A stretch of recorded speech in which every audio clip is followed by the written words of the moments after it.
Quizá una de las preguntas más difíciles para un cristiano será sobre las 7 plagas, cuando alguien le diga, ¿qué relación tienen las plagas con el amor de Dios?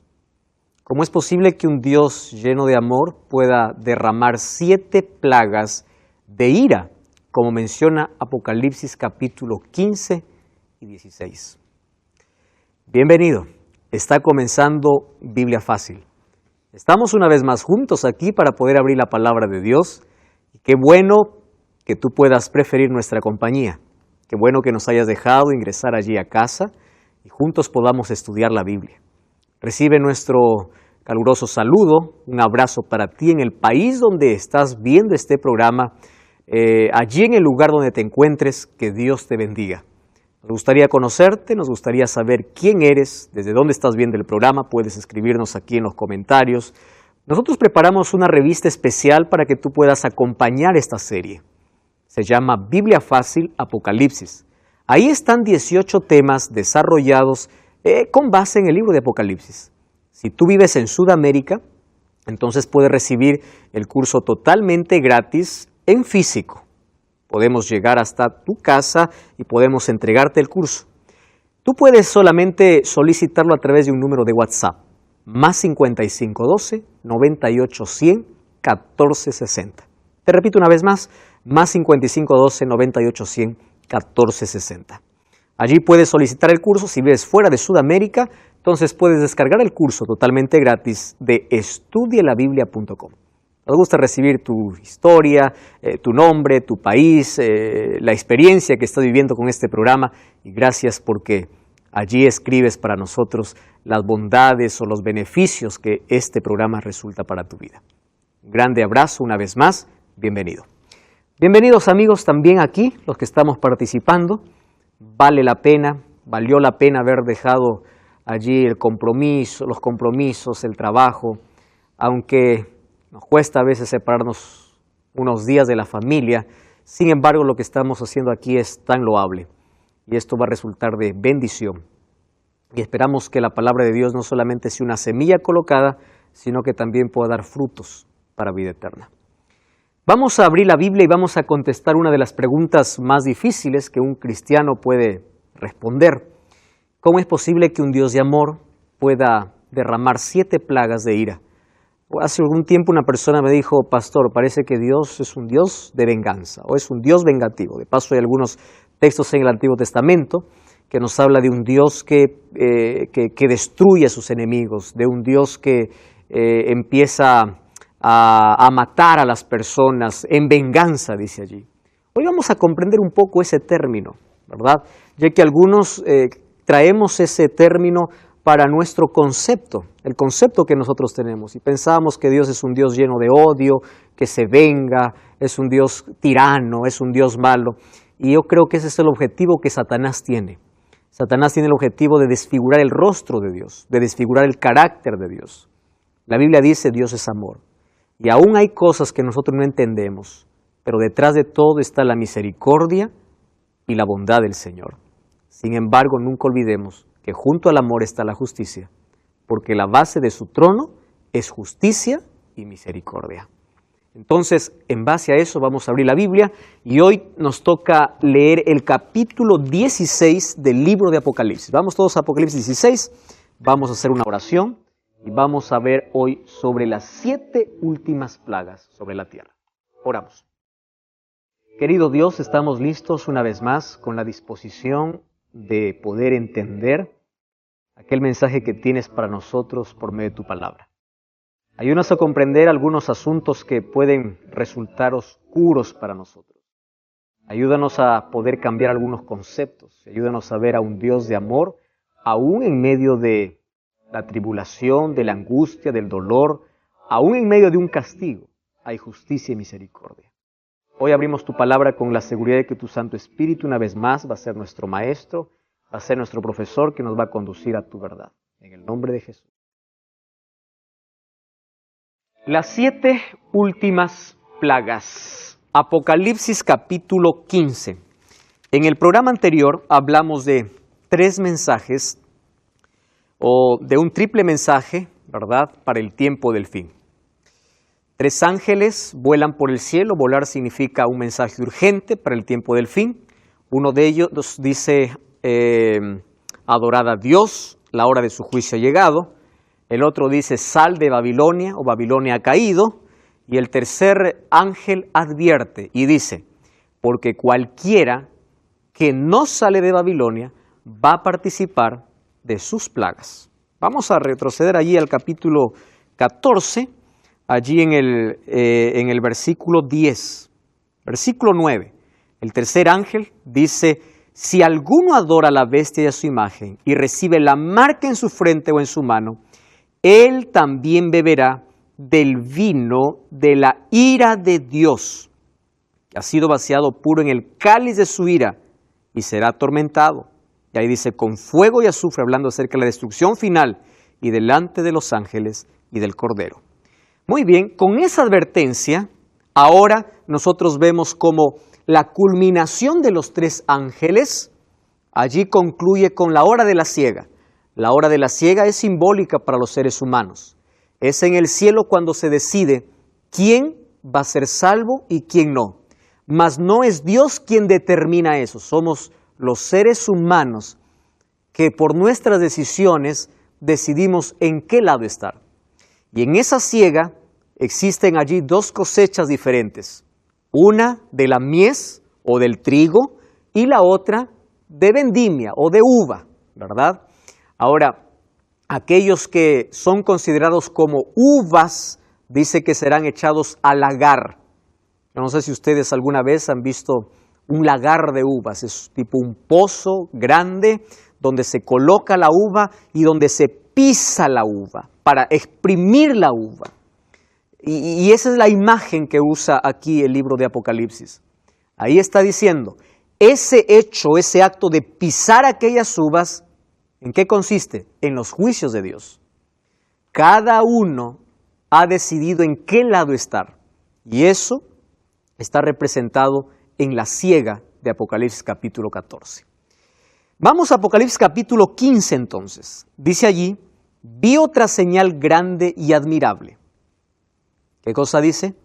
7 ángeles con las 7 plagas postreras, porque en ellas se consumaba la ira de Dios. Ahora es impresionante los versículos que siguen. Fíjense allí. Vi un mar de vidrio mezclado con fuego. ¿Cómo es posible que exista un mar de vidrio mezclado con fuego? Aquí está hablando de la majestuosidad y la grandeza de Dios.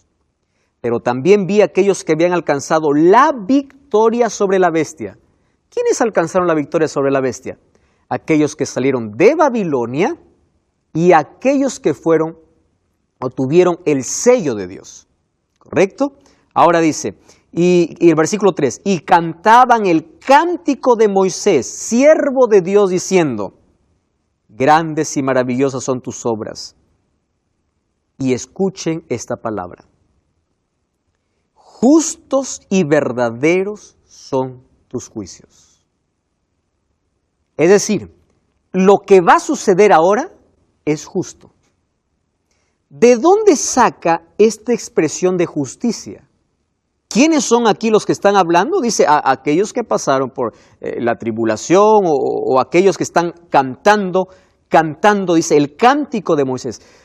¿Ustedes recuerdan cuando Moisés sacó al pueblo de Israel?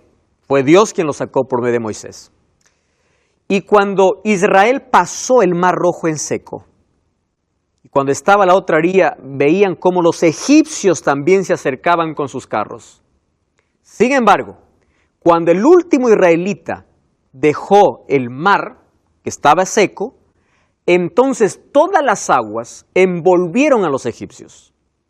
Y allí se muestra un cántico de victoria, el cántico de Moisés. Solo aquí hay una diferencia y quiero que ustedes puedan notarlo.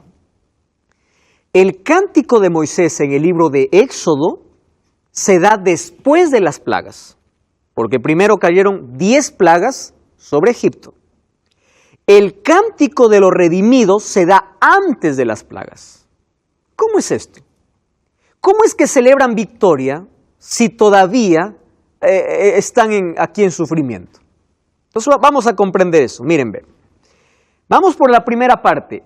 Hubieron 7 ángeles con 7 plagas. Ustedes recuerdan que esto hace referencia a Apocalipsis capítulo 8, donde habían 7, o capítulo 6 o 7, capítulo 7, cuando habían 7 ángeles con 7 trompetas.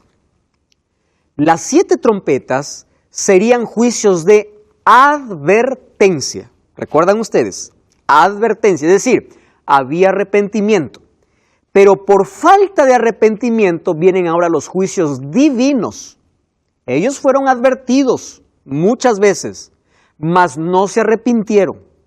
Ahora, por falta de arrepentimiento vienen estos juicios divinos. Segunda pregunta, ¿en qué momento se derraman estas plagas? Vamos al versículo 8, capítulo 15, versículo 8.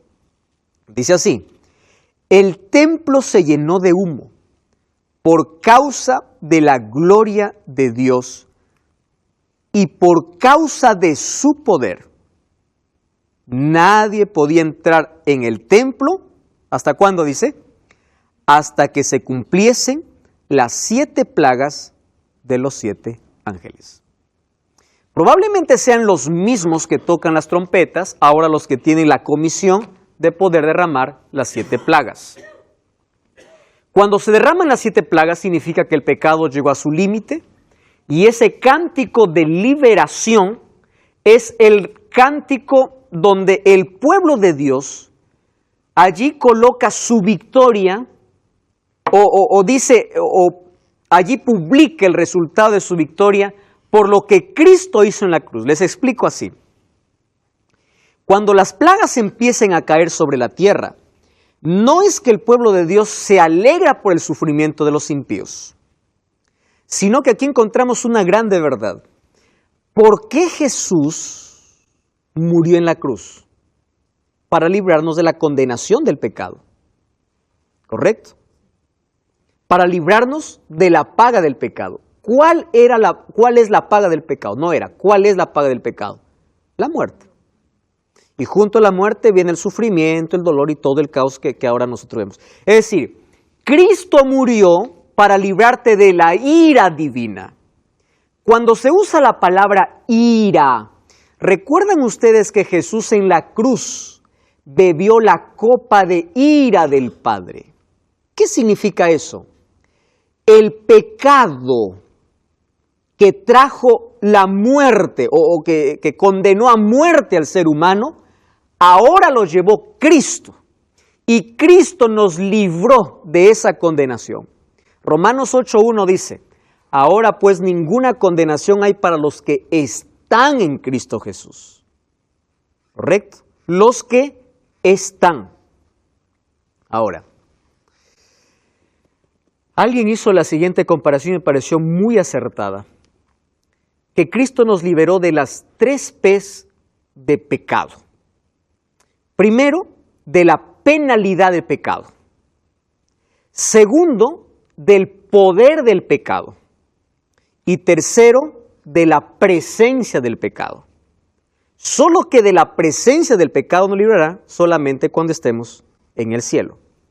Ahora somos libres de ¿qué? Del poder del pecado, por la sangre de Cristo. ¿Correcto? Ahora, fíjense una cosa. Aquí los redimidos cantan su victoria, mas no hacen alarde a sus méritos, sino dicen, todo lo que nosotros hicimos fue aceptar el sacrificio de Cristo. Es decir, los juicios no caen sobre nosotros, no porque nosotros hayamos hecho buenas obras, sino porque aceptamos ese sacrificio. Entonces, Dios no quería que ninguno perezca, como dice el libro de 2 de Pedro, ¿verdad? 2 de Pedro.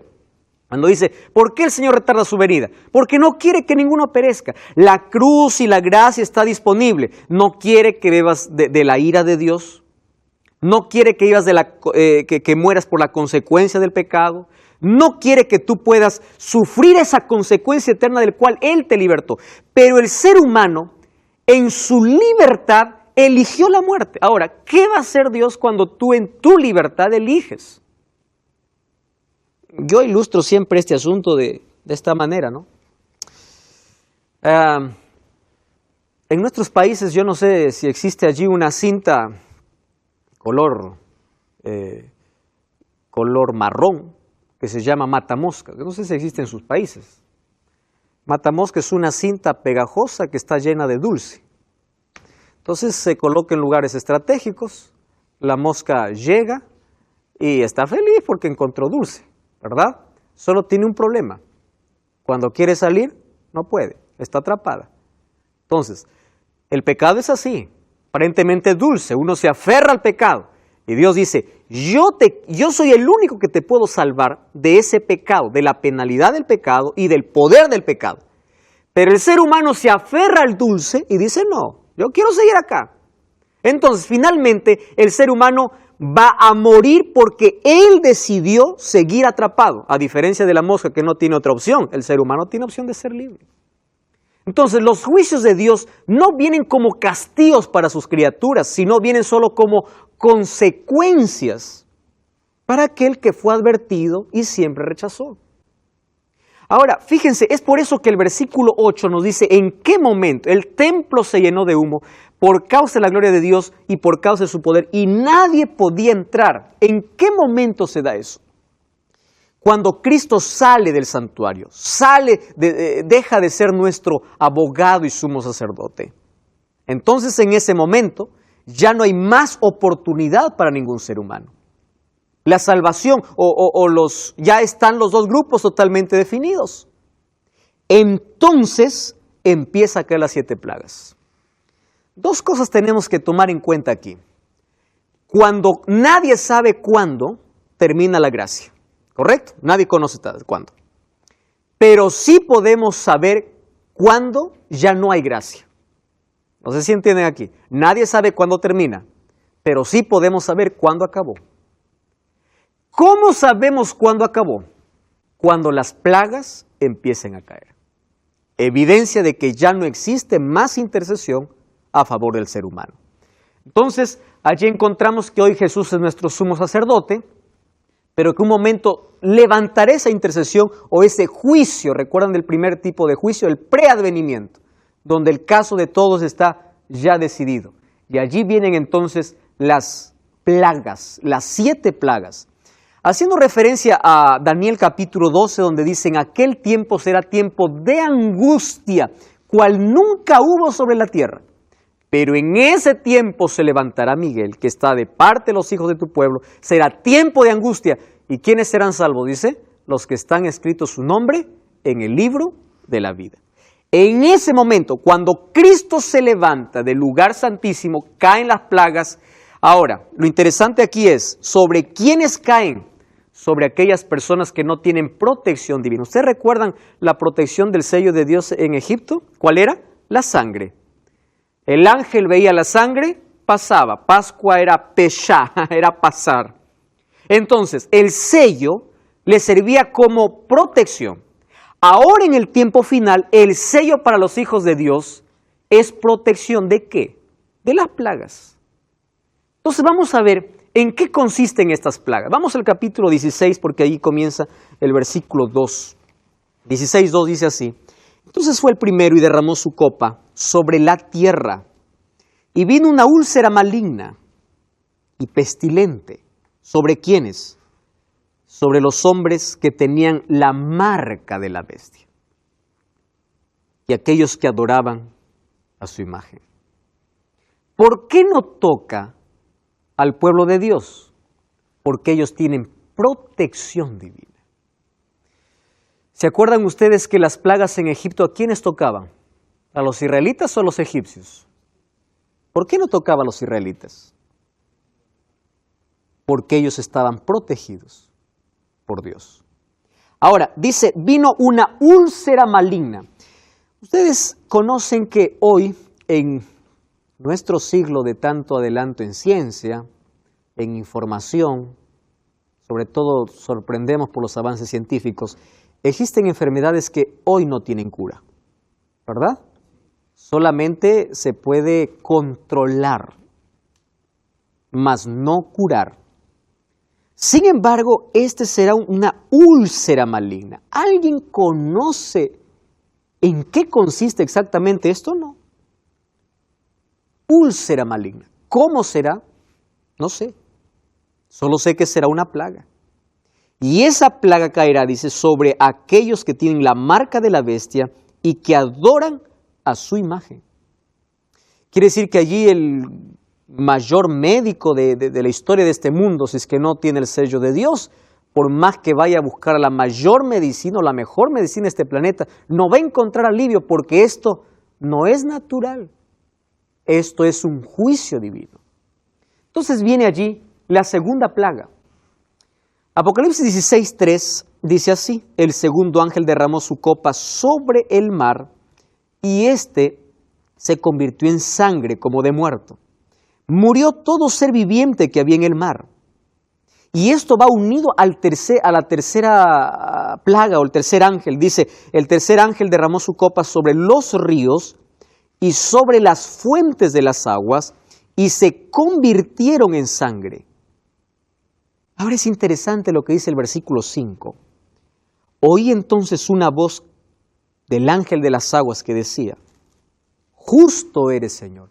¿Qué cosa está aplicando aquí? Justicia. Justo eres, Señor, el que eres, el que eras, el santo, porque has juzgado estas cosas. Y miren de qué cosa está aquí sacando la justicia, o a qué se refiere con justicia. Versículo 6. Por cuanto derramaron la sangre de los santos y de los profetas, entonces también tú les has dado beber sangre, porque ellos se lo merecen. Mar en sangre. Ahora, hay una cosa que nosotros tenemos que entender, es que estas plagas no serán universales.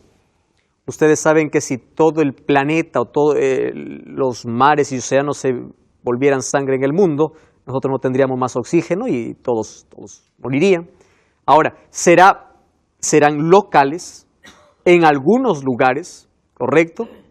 No serán universales. Ahora, estas plagas no durarán tampoco mucho tiempo. Ahora vamos a ver por qué no duran mucho tiempo. En el siguiente texto dice que cuando están en la cuarta plaga, algunos todavía están con el dolor de la primera. Quiere decir que las plagas son consecutivas.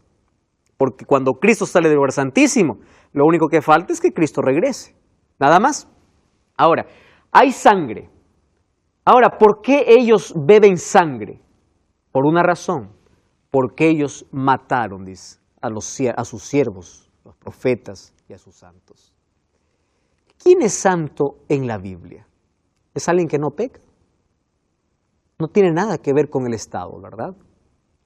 A veces hay muchas personas que tienen un concepto equivocado acerca de quién es santo. Dice, santo es aquel que no comete ningún pecado. Santos en la Biblia hace referencia al pueblo de Dios. Apocalipsis 14:12 dice, aquí está la paciencia de los santos, o la perseverancia de los santos, pueblo de Dios. Ahora, ellos murieron por causa de su fe. A través de toda la historia, millones de personas han sellado su testimonio y amor por Cristo con su propia vida.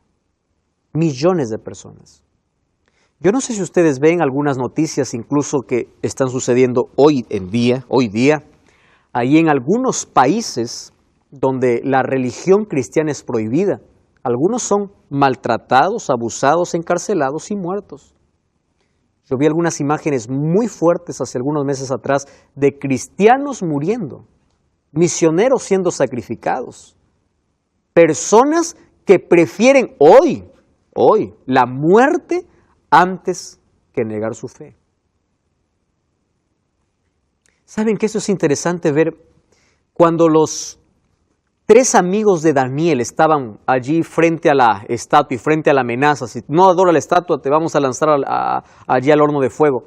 Ellos le dijeron, ¿sabes qué? Nosotros ya lo pensamos.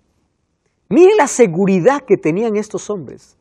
No queremos que nos des otra oportunidad.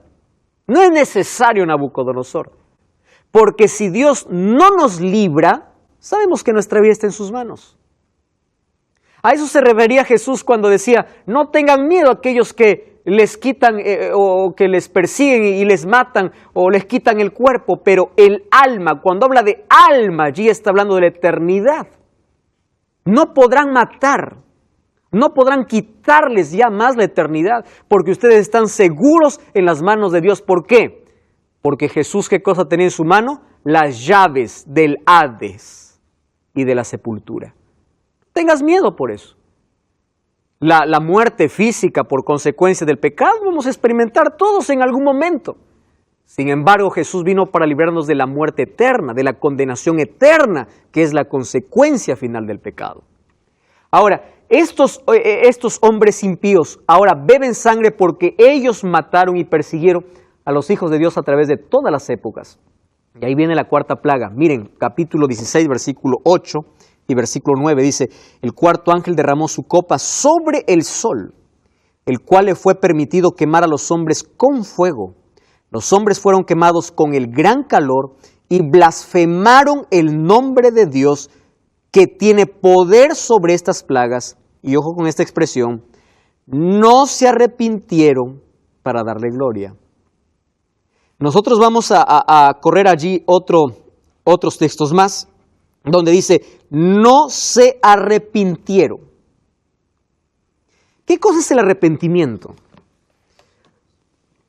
Una vez yo estuve pensando, yo no sé, Pablo, si tú tienes allí un concepto sobre cómo el ser humano se salva. Y yo estuve pensando lo siguiente, Pablo. Lo único que hace el ser humano para salvarse es no rechazar a Cristo. Porque incluso ni él puede arrepentirse. El arrepentimiento es un regalo divino. Es la acción del Espíritu Santo en el corazón. O sea, el ser humano, todo lo que tiene que hacer es no rechazar. Es permitir que el Espíritu Santo trabaje, actúe. Ahora, aquí dice, no hay más arrepentimiento por dos motivos. Una, porque no hay más gracia. Y el otro, porque el Espíritu Santo ya no está más tocando los corazones. Quien nos hace ver nuestra pecaminosidad es el Espíritu Santo. ¿Recuerdan el mensaje de la iglesia de la Odisea? Unge tus ojos con colirio, es decir, pide el Espíritu Santo para que veas tu condición, porque sin el Espíritu Santo tú te crees rico, pero finalmente eres un desventurado, pobre, miserable, ciego y desnudo. Es interesante notar que Dios, antes de poder libertar al pueblo de Israel, ocurrieron 7 plagas para Egipto. También haciendo allí una comparación con lo que ocurrirá en el día final, antes de que Cristo libere a su pueblo de este mundo de pecado, también este mundo experimentará 7 plagas. Ahora, es interesante que en la cuarta plaga mencionada ahí en Apocalipsis capítulo 16, versículo 8, cuando dice que derramó su copa sobre el sol, fue permitido que el sol pueda quemar a los hombres con fuego. Ustedes imaginan, tenemos en cada país climas extremos, ¿verdad? Yo no sé cuál es el clima más extremo que ustedes han experimentado en la vida, extremos por los dos lados, ya sea por el frío o por el calor.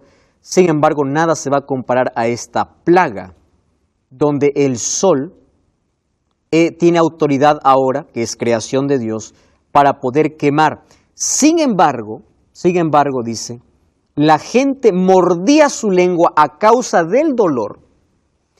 Cuando dice mordía su lengua a causa del dolor, entonces, por este texto yo puedo ver que las plagas son literales y no son simbólicas. Porque no está haciendo comparación con algo, sino está narrando la experiencia real de las personas. Entonces, estas plagas son literales. Mordían su lengua de dolor. Ahora, versículo 11. Blasfemaron contra Dios del cielo por sus dolores y por sus úlceras. Ya estamos en la cuarta plaga. Sin embargo, todavía hay gente que está experimentando el dolor ¿de cuál? De la primera plaga. Quiere decir que las plagas no serán un periodo largo, sino serán consecutivas y cortas. Ahora, y no se arrepintieron de todas sus obras. Versículo 9 termina diciendo, no se arrepintieron. Versículo 10 termina diciendo, no se arrepintieron. Porque no hay más arrepentimiento. O porque no hay nadie más que pueda convencer de pecado. Nosotros usamos mal algunas expresiones, que uno lo dice con tanta sinceridad. Y yo creo que no está mal mientras tú no conozcas el verdadero concepto. A veces nosotros pensamos y decimos, yo solo busqué al Señor. No es que Dios estaba perdido, tú estabas perdido. Es Dios quien te encontró. Solo que en la parábola de Lucas 15 hay una revelación muy especial. Presten atención. Dios busca a la oveja, el pastor busca a la oveja, ¿verdad? La mujer busca a la moneda perdida, pero el padre no busca al hijo. ¿Se dieron cuenta? El padre solamente espera. Y aquí me está dando Jesús una lección importante en cuanto a arrepentimiento y en cuanto a salvación. Cuando el hijo pródigo volvió en sí, cuando vio su condición. Es decir, él podía estar comiendo algarrobas, no dice que comió, él podría estar comiendo algarrobas, pero si no hubiese sido consciente de su condición, él no se hubiese arrepentido. ¿Qué cosa era arrepentimiento en el concepto de de Lucas capítulo 15? Que hay tres conceptos. Es Dios quien busca. Número 2, es Dios quien por medio del Espíritu Santo te hace ver tu condición para que tú vuelvas. En el Antiguo Testamento hay muchas amonestaciones de parte de Dios para el pueblo diciendo, volveos a mí, miren sus obras pasadas, recuérdense de eso, ustedes ya se olvidaron, vuelvan a mí. ¿Por qué vuelvan a mí? Porque ellos conocen el camino de regreso. Y el Espíritu Santo ha ido a su encuentro para traerlos. Y aquellos que no vuelven es porque resistieron a esa voz. Ahora, es impresionante que nosotros podamos conocer en ese contexto la salvación. Somos salvos por gracia. Incluso el arrepentimiento es algo que Dios provoca. Sí, Pablo. No, pensando en esa parábola del hijo pródigo, ¿no? De que él, cuando se apartó del Padre, de Dios, vuelve, ¿no? Y es interesante las dos reacciones. Una, la del Padre, que lo recibe con los brazos abiertos, lo restaura, le cambia la ropa, le pone anillo. Pero es interesante también, y ahí es donde uno tiene que tener cuidado, ¿no? La reacción del hermano mayor, el que nunca se alejó del Padre, porque no lo recibió bien. ¿Por qué vuelve? ¿Por qué tú lo recibes? Entonces uno como hermanos mayores, uno tiene que no tener esa actitud y tener los brazos abiertos también para restaurarlos en amor. Pablo, yo preparé un mensaje hace algún tiempo diciendo que quien estaba más perdido no era el pródigo, sino el hijo mayor. Totalmente. Porque él estaba en casa, pero no se daba cuenta de su condición. Totalmente. El otro estaba perdido y se dio cuenta que estaba perdido. Y es interesante esto del hermano mayor, porque él fue una persona que nunca se apartó del Padre, o sea, nunca se apartó de Dios, era fiel, era una persona que estuvo todo el tiempo trabajando para el Padre, pero que nunca tuvo comunión con el Padre. Entonces, como una vez uno ve que a veces uno puede estar tan entretenido en la obra del ministerio, pero sin tener comunión con Dios. Por eso la palabra religión en una sola expresión es relación. Una religión sin relación es formalismo y es muerte. Totalmente de acuerdo. Y está lleno por ahí. Y está muy lleno la gente. Tenemos tanta gente religiosa, pocos espirituales, poca gente que tiene relación con Dios. Ahora Pablo tocó un asunto muy importante hablando allí del arrepentimiento. El hijo mayor estaba allí con el padre y disfrutaba de todas las cosas del padre. Saben que cuando uno se familiariza mucho con las cosas de Dios, tiende a ser insensible.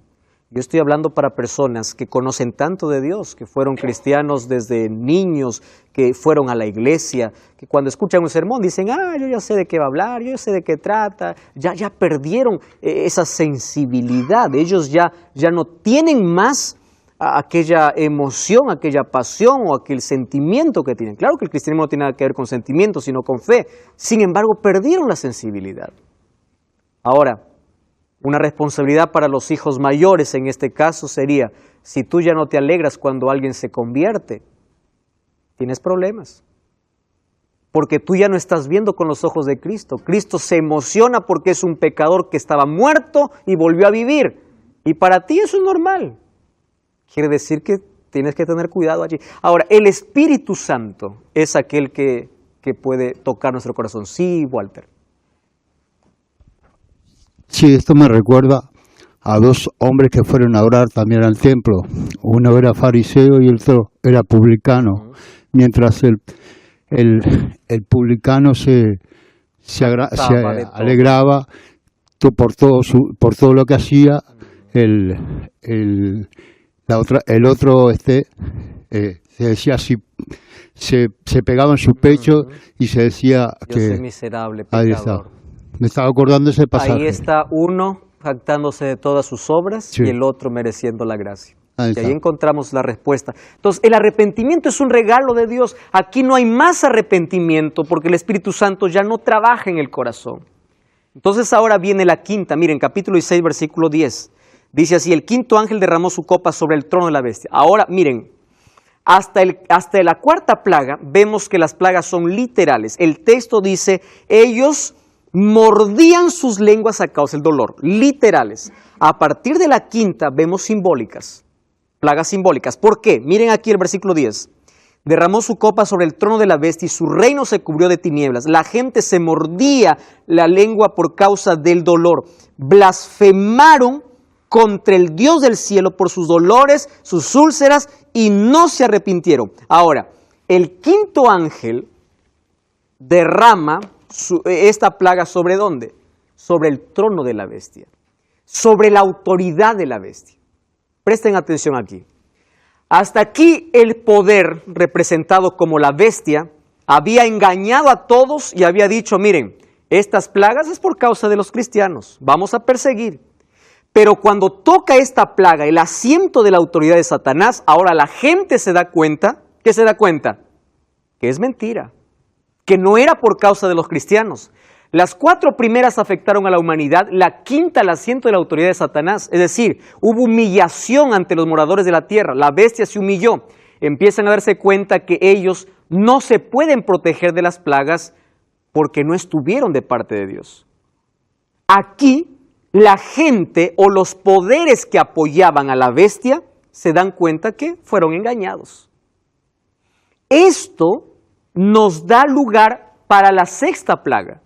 Miren que esta plaga toca una figura interesante. El sexto ángel derramó su copa sobre el gran río Éufrates. ¿Ustedes recuerdan el río Éufrates? Desde el jardín del Edén aparece el río Éufrates, ¿verdad? Pero también descubrimos que el río Éufrates era el límite que dividía al pueblo de Dios de sus enemigos. Fíjense aquí. Y el agua de este se secó para que estuviese preparado el camino a los reyes del oriente. A mí me encanta esta expresión. ¿Por qué me encanta esta expresión?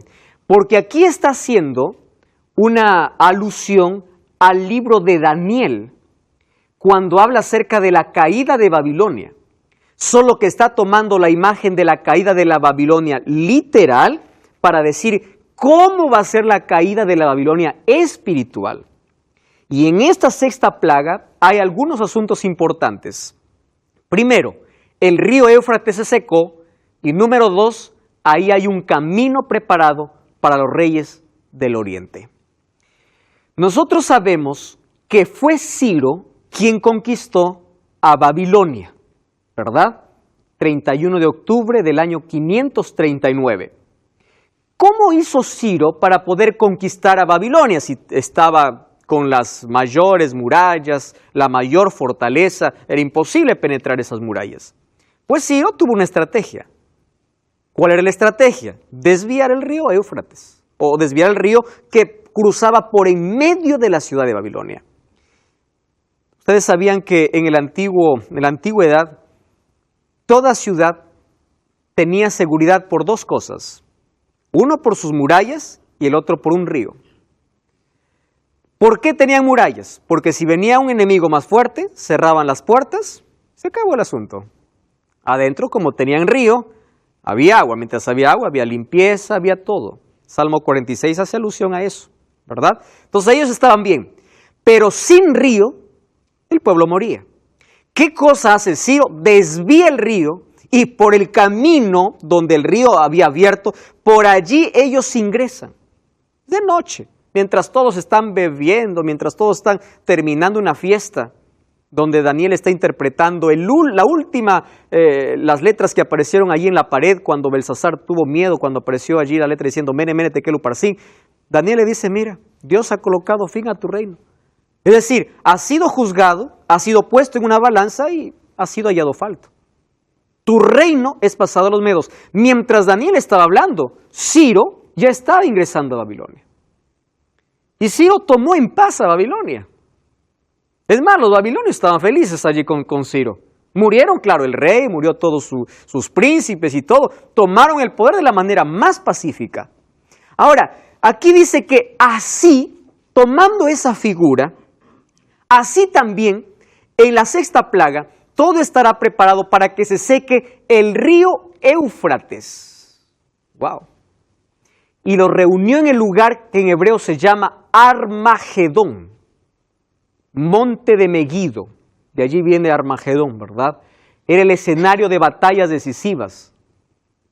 Monte Carmelo, algunos dicen que también tiene relación con Armagedón, que consistía en una batalla espiritual, donde tenía que afrontar el engaño de Baal y dar lealtad a Dios. Ahora, presten atención aquí. Cuando hablamos de la batalla de Armagedón, no estamos hablando de una batalla militar, sino de una batalla espiritual. Ante tanto entre el engaño de Satanás y la lealtad de los hijos de Dios. Esa última batalla, es decir, ese último encuentro entre estos dos grupos es unos engañando y los otros siendo fieles a Dios. Una batalla espiritual. Ahora, todavía no hemos contestado por qué es que el río se seca. Cuando dice que el río se seca, significa que todos los poderes políticos dejan de apoyar a la bestia. Es decir, ya no tiene más apoyo. Esto significa que está la preparación social y política para recibir a los reyes del Oriente. Cuando habla de los reyes del Oriente, ¿a quién está haciendo referencia? A Cristo y sus ángeles, que viene para libertar a su pueblo. ¿En qué momento? Cuando Babilonia espiritual, o cuando esta bestia, porque fue derramada con el trono de la bestia, no recibe más apoyo político. Se dan cuenta de que todo fue un engaño. Entonces dice que allí el mundo está en una confusión eterna. Digo la palabra eterna por la consecuencia de ese momento, no es que porque va a durar para siempre. En una confusión. ¿Por qué? Porque todos están allí. ¿Y ahora qué? Estamos perdidos. Allí se da la batalla espiritual del Armagedón. Unos entonces allí creyendo ciertos falsos milagros, otros siguiendo siendo leales a Dios. Y ese es el último encuentro. ¿Por qué? Y miren, en ese contexto dice, yo vi salir de la boca del dragón, versículo 16, capítulo 16, versículo 16, dice allí. Versículo 14, son espíritus de demonios que hacen señales y van a los reyes de la tierra, a todo el mundo, para reunirlos para la gran batalla de aquel gran día del Dios Todopoderoso. Versículo 16, y los reunió en el lugar que en hebreo se llama Armagedón. Quiere decir que el último intento de este poder o de esta trinidad diabólica, ¿cuál es la trinidad diabólica? El dragón, la bestia y el falso profeta. Recuerdan que falso profeta ahora se le denominó a la segunda bestia de Apocalipsis. Entonces aquí está esa trinidad. Dragón, primera bestia y segunda bestia. Y dice que de su boca salieron ranas, ¿verdad? Ranas, animales inmundos, representa la inmundicia que es la característica de Babilonia, que está llena de abominaciones. Y ahí está el intento de falsificar la obra de Dios. Allí en contraparte con los 3 ángeles que dan los 3 mensajes y aquellos que también hacen señales y milagros. Aquellos 3 espíritus a manera de ranas, está hablando del romanismo, del protestantismo apóstata y del espiritismo, que desde hoy tomó ya parte de nuestro planeta.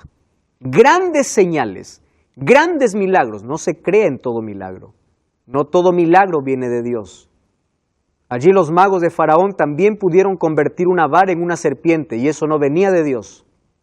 No todos los milagros vienen de allá. Y todo esto los preparaba para el último encuentro entre los dos pueblos, ¿verdad? Entre el pueblo de Dios y entre aquellos que siguieron a la bestia. ¿Por qué? Porque la séptima plaga, miren lo que sucede. Apocalipsis capítulo 16, versículo 17 dice, el séptimo ángel derramó su copa al aire, salió una gran voz del santuario que decía, ¿qué cosa decía? Se acabó, ya está hecho. Hubo relámpagos, voces, truenos, temblor, terremoto, cual nunca hubo. Miren el versículo 19, la gran ciudad se dividió en 3 partes y las ciudades de las naciones cayeron. La gran Babilonia vino a memoria delante de Dios para darle el cáliz del vino del ardor de su ira. Toda isla huyó, los montes ya no fueron hallados, del cielo cayó a los hombres enorme granizo como el peso de un talento. Los hombres blasfemaron contra Dios por la plaga del granizo, porque su plaga fue sumamente grande. ¿De qué está hablando? De los últimos acontecimientos y señales que preceden al regreso de Jesús. Después de esto, ¿quién viene? Viene Cristo. Querido amigo, amiga, el sueño de Dios es verte en el cielo. Si un día Él murió en la cruz, fue para librarte de la condenación del pecado, de la muerte eterna y de estas plagas. Hoy la misericordia está disponible. Hoy todavía hay gracia. Tú puedes decir, ¿por qué sabe que hay gracia? ¿Por qué sabe que todavía Dios está intercediendo? Porque el mensaje todavía está siendo predicado. Va a llegar un momento en que este mensaje no más será escuchado.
Y ya no habrá más arrepentimiento, ni nadie más te invitará a tomar una decisión a favor de Cristo.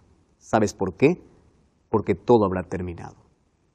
Vivimos en el tiempo final de la historia y hoy te invito a abrazar la cruz de Cristo, aceptar a Cristo como tu Salvador, aceptar a Jesús, seguir su camino para librarte de todas estas consecuencias.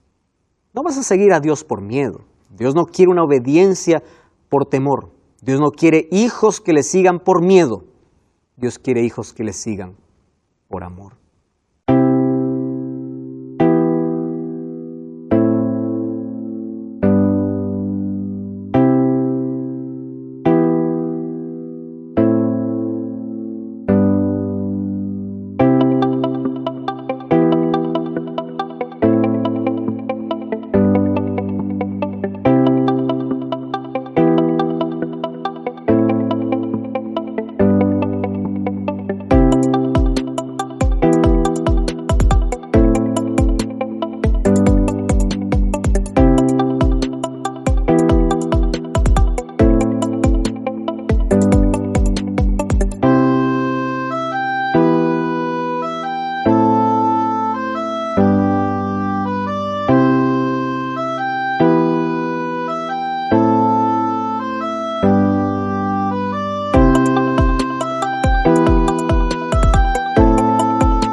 ¿Quieres mirar a Jesús? ¿Quieres colocarte bajo la influencia del Espíritu Santo para que produzca en tu corazón arrepentimiento? Entonces yo quiero orar por ti. Dios siempre estuvo a tu lado, siempre. Desde el día que naciste, Él soñó contigo y Él quiere verte.